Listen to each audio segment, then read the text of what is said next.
Hello, everybody. Scott Golden here with the Pro Wrestling Logic YouTube channel in the Mid-South Wrestling Review series. We are closing in fast on the end of the series from the network standpoint. We've got, I don't know, maybe 9 or so more episodes available on the network. There's a couple Power Pro episodes there too, but needless to say, they're not that many left. And then we got to go searching through YouTube and other file sharing sources to see if we can get some holes plugged in. Want to have the largest wrestling audio archive and hopefully interview archive. Going to start working on interviews probably again in the springtime. Hopefully by that point, spring to summer is the goal for interviews. Hopefully by that point, some things will be handled as far as other work-related opportunities and things will kind of balance out.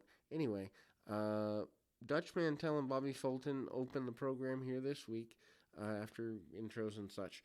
And they've been feuding as tag teams, of course, Dundee and Tommy Rogers, the respective partners of both guys, and that's kind of been their. This is a pretty decent show. Really basic stuff. Of course, Dutch Mantel mainstay in Memphis and Puerto Rico for that matter. Um, um, Fulton manages to kind of get after the arm of his adversary, staying on the arm, works him over a bit.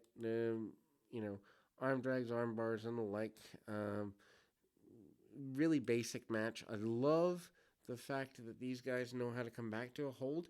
Really basic stuff. Doesn't have to be flashy, doesn't have to be chaos, doesn't have to be anything other than it makes sense. And I think that's missing in today's wrestling. Kind of break things down. I think you can update the holds and just sell longer, sell a punch for 30, 45 seconds. Because if someone really punched you in the gut, if somebody really punched you in the chest, you'd sell. You wouldn't pop up and take 7 more. Speaking of take 7 more, I got to take a phone call. So we'll be back right after this. But until then, keep your feet on the ground, your mind in the moment. We'll be back right after this. And so again, I mean the battles between Mantell and Fulton and just the Fantastics and a Memphis-based team is always good. I think to a degree, there's a certain level of innocence and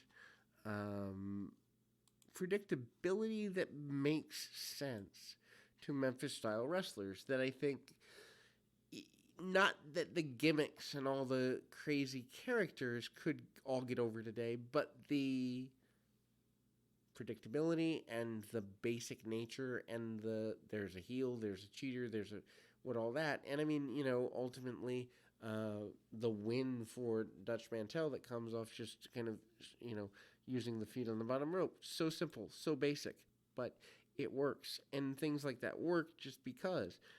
We move on to El Casario, otherwise known as Savio Vega, versus Butch Reed. Butch Reed just passing away within the last few days. Thoughts with his family. I think he had a couple of heart attacks and had passed away a few days later. But Reed, who on the next broadcast, because I'm up through the end of October, wins the North American Championship. Spoiler on something that's 35 years old. Anyway, but Reed manages to use his power early here, sends Casario down. Really basic stuff, nothing worth writing home about. Casario uses his head scissors and that, and then kind of backs off after he takes a few cheap shots along the way. Casario also wearing kind of dress pants and tank top, sort of.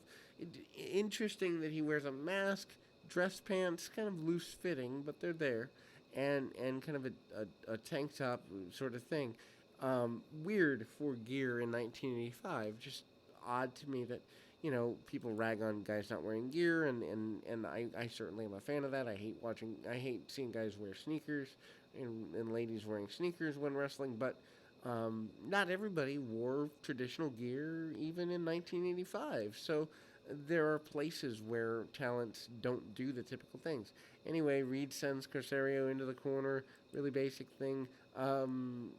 Skandor Akbar seems to be MIA over the past couple of weeks. Maybe he's going back to going back to world class. I don't really know what that's about. Maybe he's on leave of absence, got injured, whatever. But he's less present over the second half of October than he was in September, as an example. Um, anyway, so I mean, the match breaks down into a brawl. Reed winning the North American Championship is odd to me. I don't know that Butch Reed was nearly as talented as other people they could have had. Duggan could have won it. DiBiase could have won it back. I think there's ways you could have gone, and Butch Reed didn't have to be that. But I think to the degree of the demographic that Bill Watts had at the time and had cultivated since 1970, 76, I believe, when he took over the territory, um, he had cultivated a African American babyface on top of the promotion, and I think he was trying to recreate that. That would be my guess. Anyway, Reed with some drop kicks and some punches, really basic stuff. Nothing worth writing home about, but a very basic breakdown in the match. Reed sets up for the shoulder tackle and ends up doing so. Odd that we're talking about shoulder tackles on the date of the today, as I record this, is the date of the 55th Super Bowl. Enjoy it safely and socially distance if you have a party or whatever. Anyway, so shoulder tackle and Reed gets a win. We move to Humongous and the Nightmare versus Nick Patrick and Constance. Interesting that Patrick's back here.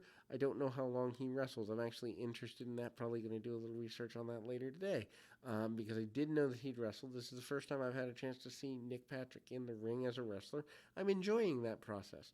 Nightmare without the mask, not as vicious as he was before, but he's, kind of sending Patrick around. Patrick actually hits a hip toss on the Nightmare, which Patrick's really small when you look at him without the referee gear on, which is odd to me that he's smaller. But anyhow, we see the Constance come in, working over the arm of the Nightmare, doesn't really get where he wants to with that, and Humongous cuts him off, comes in and hits the headbutt. I think the last week that the headbutt actually led to a bleeding adversary. Pulls him up, does Humongous with a big wedgie type maneuver. Anyway, sends him down in the middle of the ring and then does the kind of choke out sleeper sort of thing there. Hot Stuff Eddie Gilbert moving along into the next match against Mike Nicholas. Nicholas, not a guy they do a lot with.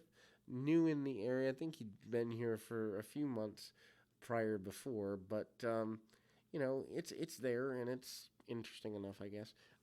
He kind of does some thumbs up along the way and kind of looks a little bit goofy. Interesting that by this point Jim Ross has taken over more on commentary board. Boyd Pierce doing more of the ring announcing over the last little while. Eddie Gilbert, more aggressive than normal. Gilbert, a guy I think if he had a little more size, could have been more on a national level. Still would have loved to have seen Eddie Gilbert both for the mind and as a wrestler in the Monday Night Wars. Of course, he passed away, drug overdose in 1995. Gilbert, punch kick, really basic stuff, but does the strut. Also, Gilbert has the charisma of a Jerry Lawler, mentored under Lawler. Tries to get a modified full Nelson kind of deal there. Doesn't get all he wants with it, but gets enough.